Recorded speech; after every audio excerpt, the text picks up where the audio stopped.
Frères et sœurs, nous sommes dans cette belle lettre, Colossiens. L'Église de Colosse, l'Église qui est une lettre personnelle écrite par l'apôtre Paul et Timothée à ses croyants. Ça a commencé avec les prières personnelles pour l'Église, prières de reconnaissance et intercession. Mais c'est aussi une lettre d'instruction, d'enseignement. Et voilà ce que nous avons aujourd'hui, un enseignement concernant le Christ. Comme Paul a prié, on parle de l'espérance qui vous est réservée au Christ, le verset 6 du chapitre 1. Et cette espérance qui nous est réservée, c'est le Christ glorifié. Et voilà ce qu'on lit aujourd'hui, c'est le Christ qui est glorifié. Colossiens chapitre 1, le verset 15 à 20. En fait, à l'origine, ce texte était probablement un chant, peut-être un texte récité à l'Église, un peu comme le symbole des apôtres, plus probablement un cantique qu'on chantait ensemble. C'était un hymne, un cantique à la gloire de Jésus-Christ, un hymne christologique. On porte sur le nom de Jésus-Christ. Voilà, donc écoutez ce texte, ce cantique, ce qui confessait les premiers croyants de la première génération, ce que nous devons, nous aussi, confesser encore aujourd'hui. Le Fils est l'image de Dieu invisible, le premier-né de toute la création. En effet, c'est en lui que tout a été créé, dans le ciel et sur la terre, le visible et l'invisible, trône, souveraineté, domination, autorité. Tout a été créé par lui et pour lui. Il existe avant toute chose, et tout subsiste en lui. Il est la tête du corps, qui est l'Église. Il est le commencement, le premier-né d'entre les morts, afin d'être en tout le premier. En effet, Dieu a voulu que toute sa plénitude habite en lui.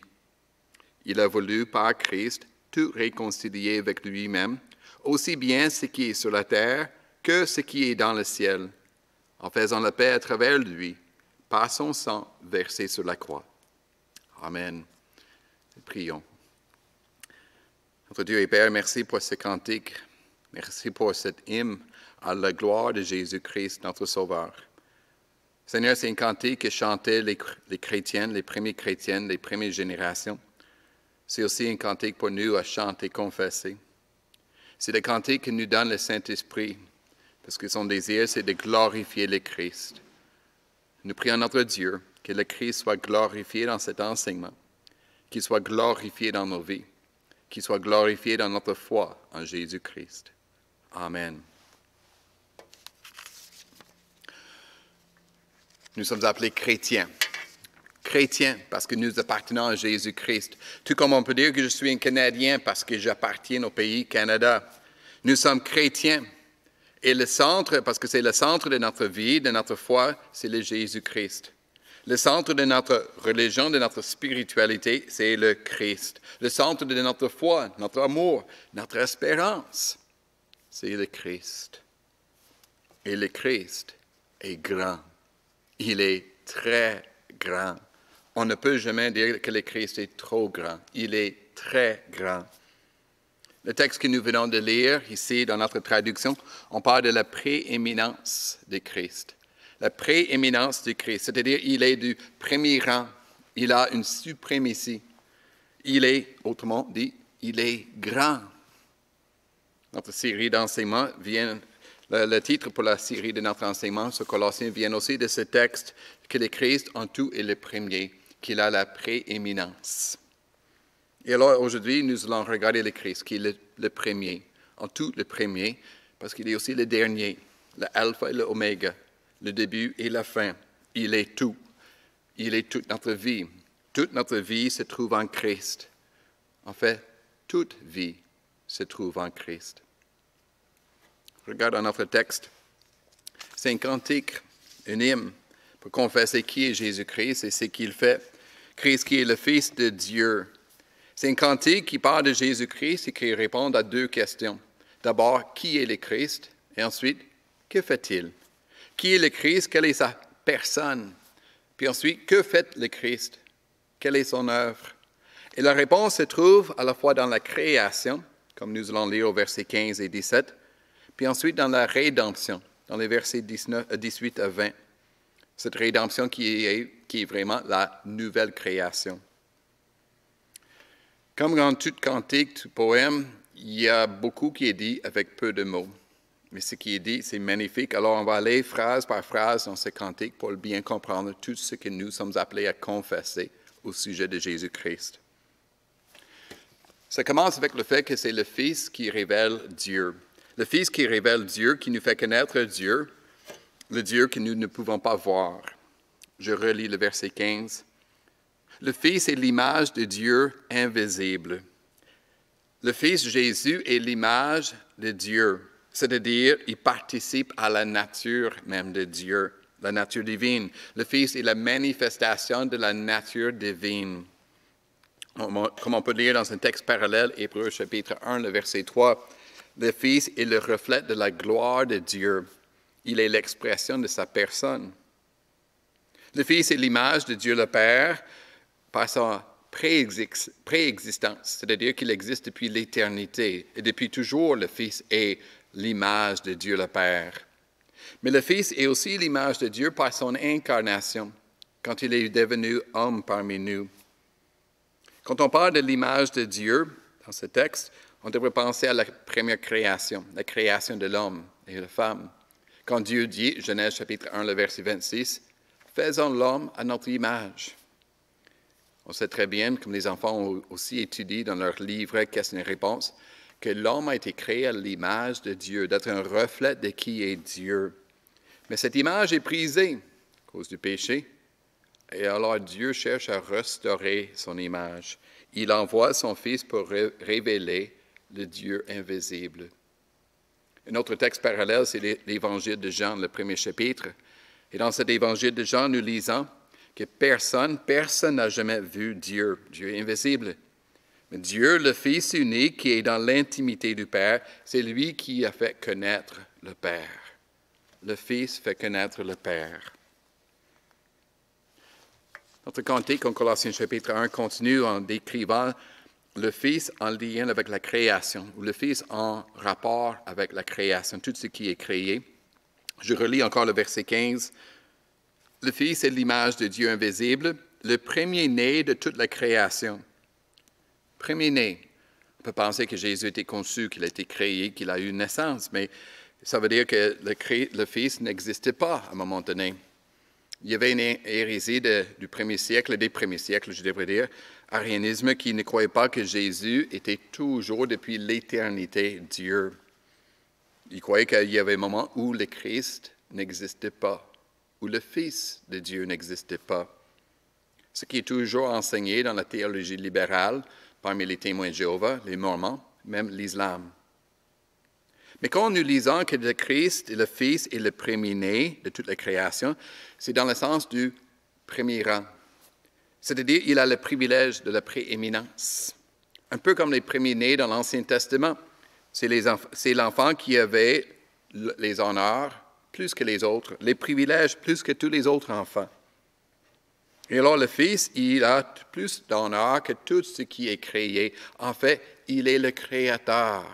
Il n'est pas parmi les créatures, il est plutôt le Créateur de tout ce qui est créé. Voilà ce que nous apprenons au verset 16. En effet, c'est en lui que tout a été créé, dans le ciel et sur la terre, le visible et l'invisible, trône, souveraineté, domination, autorité. Tout a été créé par lui et pour lui. On parle de la création. Et les enfants ont bien appris aussi. Qui a créé toutes choses? Et c'est Dieu. On ne croit pas au Big Bang, on ne croit pas à l'évolution. Non, Dieu est le créateur de toutes choses. Mais ce texte nous apprend d'autre chose, que ce n'est pas seulement Dieu le Père qui a tout créé, il l'a fait à travers par son Fils, Jésus. Puis le Fils est le créateur de tout, absolument de tout. Le texte ne laisse aucun doute, aucun oubli, aucun trou, même pas le trou noir. Les trous noirs qu'on connaît ont été faits par le Fils Jésus-Christ. Tout a été créé par lui, dans le ciel et sur la terre. Dans les ciels, on peut penser dans le ciel, le soleil, la lune, les oiseaux. Mais ici, le ciel, ça fait référence en particulier à la demeure de Dieu, le monde où Dieu habite avec les anges. Dieu, Jésus, est responsable aussi de la création des anges, ainsi que tout ce qui est sur la terre.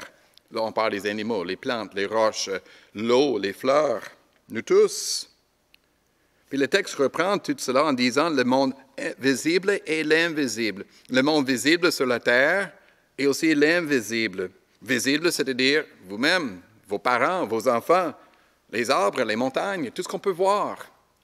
On parle aussi de ce qui est invisible, ce qu'on ne peut pas voir avec les yeux humains, comme peut-être les galaxies qu'on découvre maintenant, les planètes, comme la planète Mars. On peut voir la planète Mars comme une étoile dans le ciel, mais maintenant, grâce au rover Persévérance, on a des images de Mars que nous ne pouvons pas voir de nos yeux. Mais ce texte, quand on parle du monde invisible, on parle vraiment de ce qu'on ne peut jamais voir. C'est-à-dire, il y a un monde invisible qui existe, le monde du Dieu invisible avec les anges, mais aussi les démons.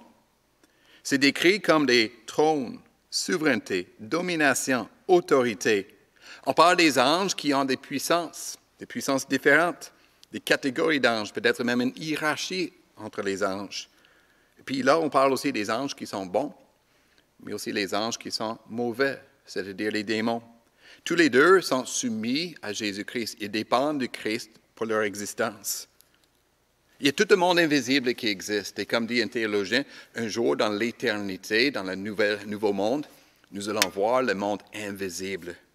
Puis il y a tout ce monde invisible qui va nous éblouir, par la magnificence de ce monde. Christ en est le créateur. Il est créateur du cosmos. Il y a des théologiens qui appellent le Christ cosmique, parce qu'il a créé tout le cosmos. Le texte au verset 16 a quelques prépositions intéressantes. Il dit que tout a été créé en lui, c'est-à-dire dans un sens local, c'est-à-dire dans le domaine de Jésus-Christ, dans le sens que tout dépend de Jésus-Christ. Tout a été créé par lui.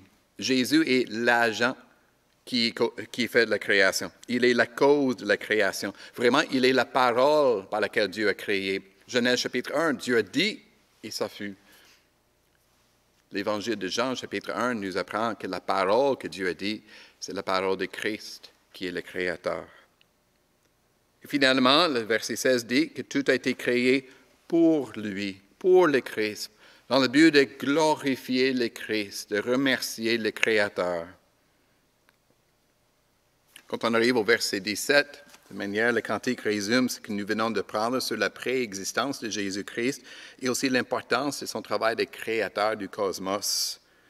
Verset 17, la première phrase dit « Il existe avant toute chose ».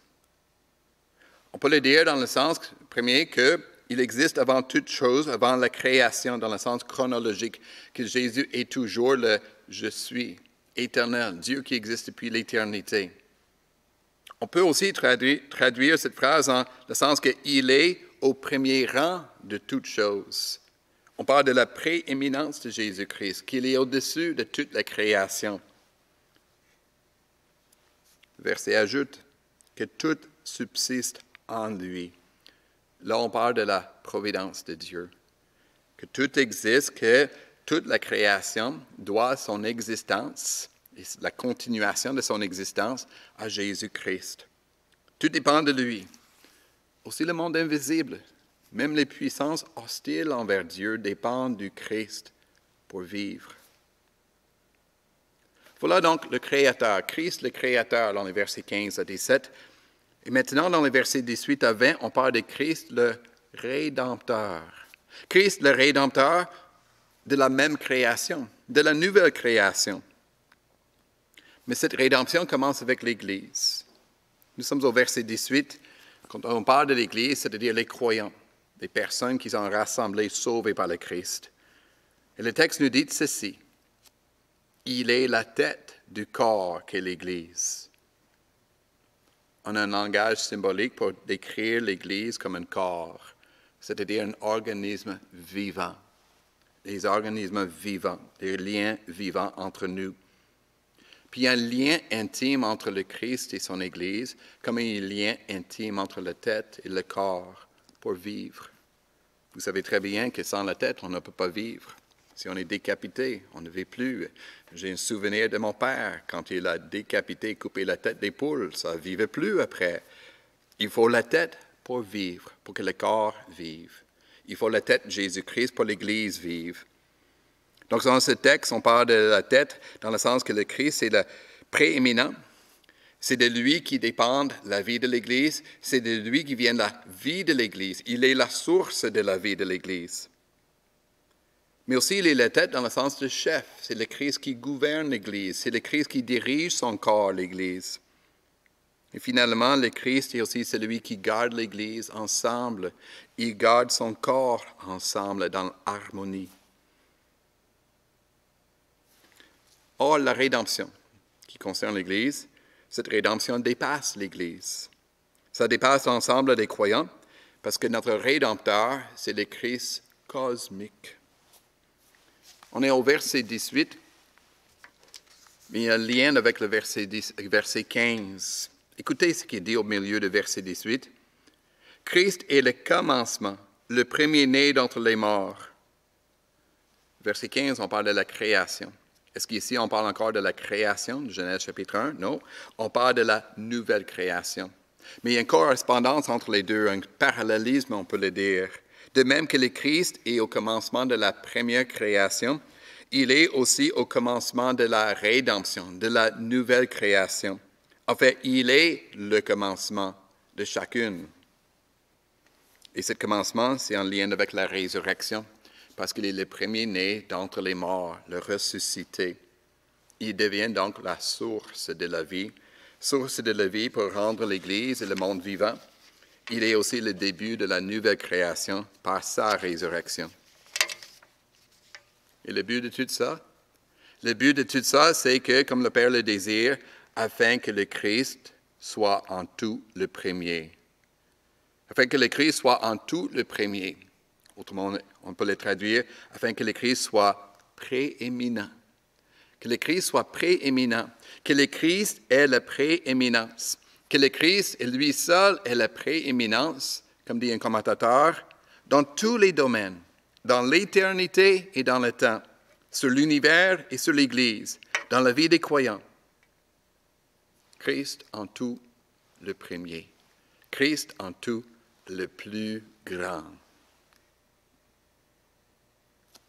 Dieu le Père avait une raison pour faire de Christ prééminent. Dieu le Père avait une chose à accomplir. Et le texte remarque deux choses que le Père cherche à accomplir. Nous lisons la première au verset 19, puis ensuite la deuxième au verset 20. Dans la première, Dieu le Père cherche à révéler son image, à révéler l'image de Dieu, révéler l'image parfaite et complète de Dieu. Verset 19 répond à la question, qui est le Christ, sa personne?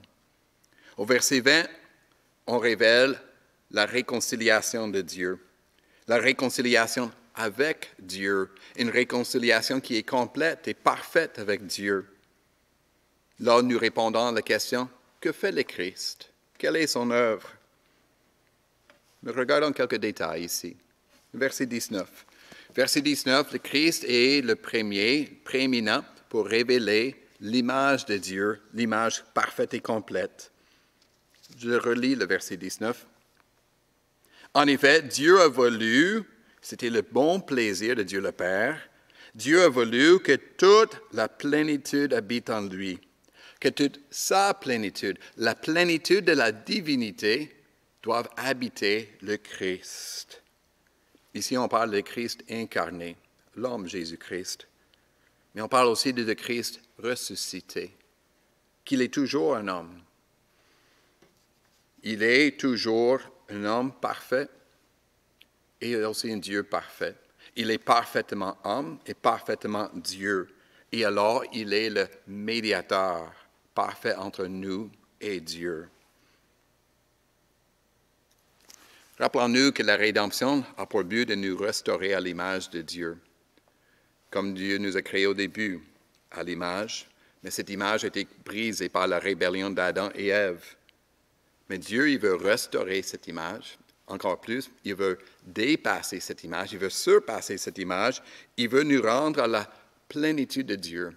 Comme la prière que nous avons en Éphésiens 3, le verset 19, que vous soyez remplis de toute la plénitude de Dieu. Voici le but, que nous soyons remplis de toute la plénitude de Dieu, parfaitement à son image. Mais cela, ça commence avec Jésus, avec le Christ ressuscité, l'homme Jésus-Christ ressuscité. Il est, on peut le dire, le prototype. Il est le prototype de cette image. Il est le modèle. Plus que ça, il est le moule. Il est le moule dans lequel nous sommes formés à l'image de Dieu, comme Jésus. Voilà donc le Christ, il est le premier pour révéler donc l'image parfaite de Dieu. Mais en deuxième lieu, Jésus révèle la réconciliation complète avec Dieu. Voilà son œuvre. L'homme, Jésus, puisqu'il est l'image parfaite de Dieu, il peut aussi faire revenir la création à Dieu. On se rappelle dans Genèse chapitre 1 et 2 que l'homme a été créé pour gérer la création, dominer la création, prendre soin de la création. Mais à cause de la chute, la rébellion, le péché, le premier péché, on a perdu le contrôle sur la création. Ce texte ne mentionne pas la chute et on passe directement de la création à la rédemption, mais le texte parle de la rédemption, il décrit la rédemption comme une réconciliation. C'est-à-dire, on sous-entend qu'il y avait un conflit, qu'il y avait une guerre, qu'il y avait une rébellion entre la création et le Créateur. Mais le Créateur veut réconcilier son monde avec lui. Il veut ramener sa création à lui. Et voilà ce que fait le Christ, l'homme Jésus-Christ, l'image parfaite de Dieu. Nous relisons donc le verset 20. Il a voulu par Christ, Dieu le Père a voulu par Christ, tout réconcilier avec lui-même, aussi bien ce qui est sur la terre que ce qui est dans le ciel, en faisant la paix à travers lui, par son sang versé sur la croix. Voici donc le plan de Dieu dans la rédemption, tout réconcilier avec lui. Le verbe est même en grec, on ajoute un préfixe pour que ça soit encore plus fort. Dieu veut rétablir la paix, il veut vivre en paix avec sa création. Vous savez qu'est-ce que ça veut dire d'être réconcilié, n'est-ce pas? D'être en paix, disons si on est à l'école. Il y a deux enfants qui ont un bagarre, qui sont en conflit. Puis la surveillante arrive, puis elle cherche à séparer, à arrêter la bagarre, mais aussi à rétablir la paix. Ici, chaque enfant part dans son coin de la cour, de l'école. Il n'y a pas une réconciliation. La réconciliation, c'est qu'ils arrivent à jouer ensemble. Ou encore, conflit entre un homme et une femme dans une vie de couple. Si le couple cherche à rétablir la paix, ça ne veut pas dire que chacun va partir dans son appartement. Non, ils vont vivre ensemble dans la même maison. On parle de la réconciliation, c'est-à-dire de vivre en paix avec Dieu et Dieu avec nous. Dieu veut rétablir la paix, il veut vivre en paix avec sa création. Tout cela sera décrit en plus en détail au verset 21-23, le prochain message. Parce que le cœur de l'appel de l'Évangile, c'est que soyez réconciliés avec Dieu. Mais pour l'instant, il faut regarder l'ampleur de la rédemption que Dieu a en vue. Parce que la rédemption, cette réconciliation, englobe à la fois l'humanité, mais aussi toute la création, le monde visible et invisible. La totalité de ce qui est créé doit être ramené à son Créateur. Autrement dit, le Christ cosmique devient le Rédempteur cosmique. La rédemption, donc, s'étend aussi loin que toute la création. Mais une question que ce texte soulève, parce qu'il dit, nous lisons, il a voulu par Christ tout réconcilier avec lui, tout réconcilier avec Dieu. Est-ce que ça veut dire qu'il y a un salut universel, que tous seront sauvés? Il y a une théologie qu'on appelle la apokatastase, qui parle d'un salut englobant toutes les créatures, y compris tous les pécheurs, même les impénitents, et même les créatures du monde invisible. Mais l'idée d'un salut universel pour tous, même ceux qui ne cherchent pas la repentance avant de mourir, cela va à l'encontre d'autres enseignements clairs des Écritures. De plus, il faut se poser des questions. Quelles créatures seront réconciliées avec Dieu? Est-ce qu'on parle de chaque être humain, même les méchants, même Judas qui a trahi Jésus, même, disons, Hitler, Staline, qui ont fait tuer des millions de personnes? Puis ici, on parle de toutes les créatures. Est-ce qu'on parle aussi de toutes les créatures du monde invisible? Est-ce que les démons seront réconciliés avec Dieu? Est-ce que le diable? Je crois qu'il y a une autre façon de lire ce texte, parce qu'on parle d'une rédemption complète, toute réconciliée avec Dieu, pas dans le sens de chaque partie, chaque individu, mais plutôt une réconciliation de tous les domaines de la création, de tous les aspects de la création sera ramené à Dieu. De plus, il faut comprendre cette réconciliation dans le sens qu'il y aura la paix. La paix comme à la fin d'une guerre.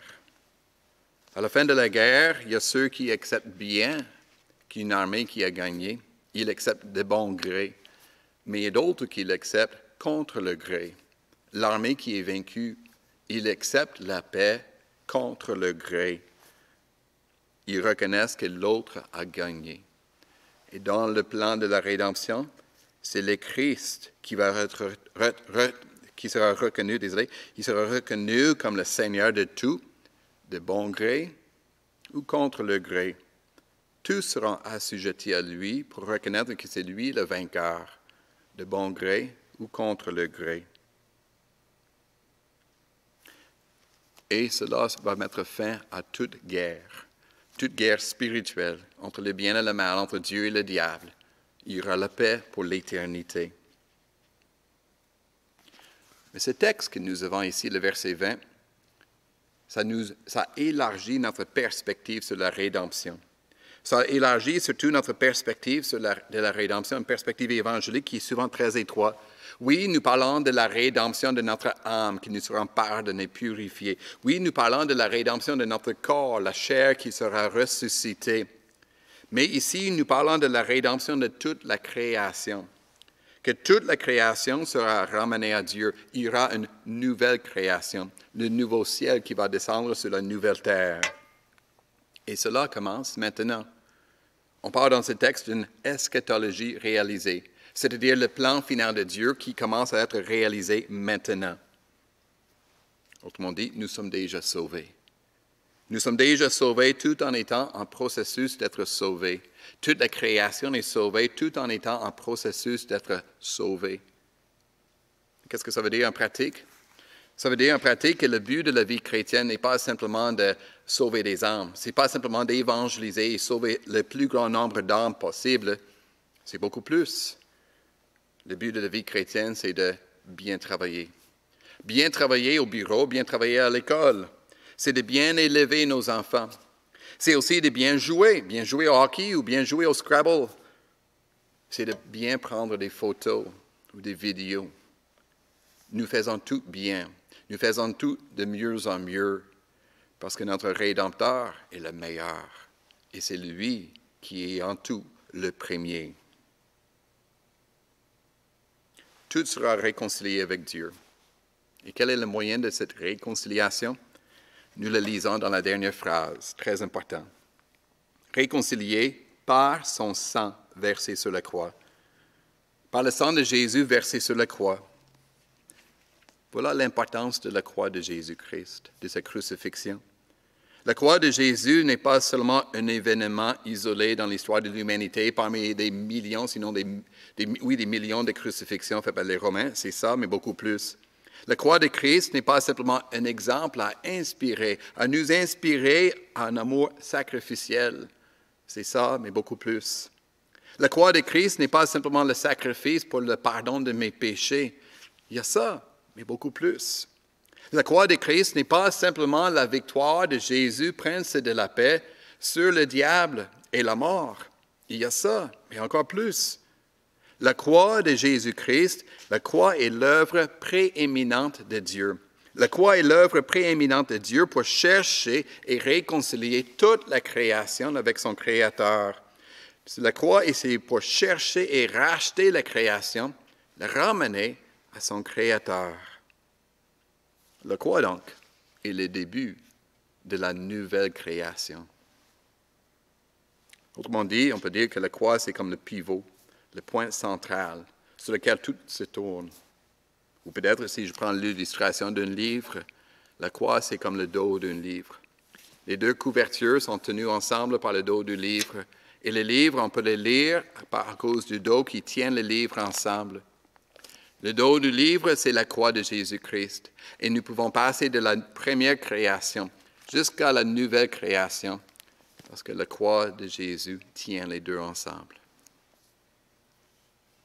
Autrement dit, il n'y a pas d'évangile qui est proclamé si nous n'annonçons pas la croix de Jésus-Christ, si nous n'annonçons pas le sacrifice expiatoire de Jésus. Il n'y a pas de rédemption, il n'y aura pas de nouvelle création si nous ne parlons pas du sang versé de Jésus pour le pardon de nos péchés. On parle de la prééminence du Christ. La prééminence du Christ dans ce cantique, c'est la prééminence du Christ dans l'œuvre de la création et de la rédemption. Mais au fond, c'est la prééminence de la croix du Christ. Qui est le Christ? Jésus est le Fils incarné. Il est le Fils incarné qui révèle la plénitude de Dieu, le Dieu invisible. Et que fait-il? Mais par son sang, il réconcilie toute la création avec son Créateur. Par son sang, il ramène la création à son Créateur et Dieu. Alors, comment répondre à cet évangile? Comment répondre au Christ? Je pense qu'on est appelé simplement à nous arrêter devant lui. Nous arrêter devant la grandeur de Jésus-Christ. Tout comme nous nous arrêtons devant la grandeur d'un coucher de soleil. On voit un coucher de soleil, puis on dit « Wow! » Ou encore mieux, si on est en haut d'une falaise, une grande falaise, en haut d'une falaise, on voit le paysage qui s'étend devant nous jusqu'à l'horizon. Puis on voit le coucher de soleil qui fait enflammer les nuages, orange, rouge, mauve. Puis on dit « Wow! Incroyable, c'est magnifique! » Aujourd'hui, d'une manière, nous nous arrêtons devant le Christ. Nous nous arrêtons devant la prééminence de Jésus-Christ, devant la grandeur de Christ, et nous disons, « Wow! Incroyable! Magnifique! Qu'il est grand, le Christ! Alléluia, qu'il est grand, notre Rédempteur! » Qu'est-ce qu'il nous faut donc? Qu'est-ce qu'il nous faut d'autre que le Christ? Rien. Pour vivre, pour être sauvé, qu'est-ce qu'il nous faut d'autre? Selon le Christ. Il est tout. Il est tout pour nous, pour vivre. Et alors notre désir, c'est simplement de glorifier le Christ, de lui dire « Wow! » De glorifier le Christ, le chanter, de louer notre Seigneur Jésus-Christ, comme dans ce cantique, un cantique à la gloire de Christ. Alors chantons. Chantons la gloire de Jésus-Christ, que tout l'univers chante sa gloire. Amen.